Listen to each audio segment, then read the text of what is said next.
तो दोस्तों बॉलीवुड वालों ने खेसारी लाल यादव का अपमान किया है। नमस्कार दोस्तों, मैं धनंजय कुमार इसी के बारे में बात करने वाले हैं इस वीडियो में। तो वीडियो को लास्ट तक देखते रहें और जो लोग मेरे चैनल को अभी तक सब्सक्राइब नहीं किए हैं वो लोग कर लें, क्योंकि हमारे चैनल पर भोजपुरी का हर खबर सबसे पहले आता है। तो दोस्तों खेसारी लाल यादव का एक अफेयर करके गाना आया है, जो कि मालिक फिल्म का गाना है, यानी राजकुमार राव की फिल्म मालिक का गाना है।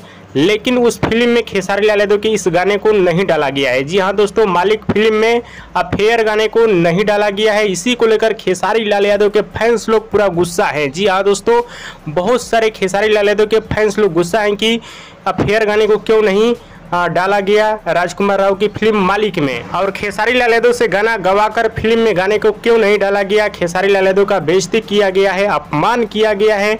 एकदम फैंस लोग पूरा एकदम गुस्से में हैं। तो इसके बारे में आप सभी का क्या कहना है? और फिल्म के मेकर को ऐसा नहीं करना चाहिए था। भोजपुरी कलाकार का इन्होंने बदनाम किया है, अपमान किया है, जो कि ऐसा नहीं करना चाहिए था। गाना गवाकर खेसारी लाल यादव से फिल्म में गाना नहीं डाला, जो कि बहुत ही गलत बात है। और पवन सिंह का था जो गाना, दो गो गाना था, वो तो गाना लास्ट में डाला गया था वो फिल्म में। बाकी खेसारी लाल यादव का गाना नहीं डाला गया, जो कि बहुत ही बड़ी गलती किया है बॉलीवुड वालों ने।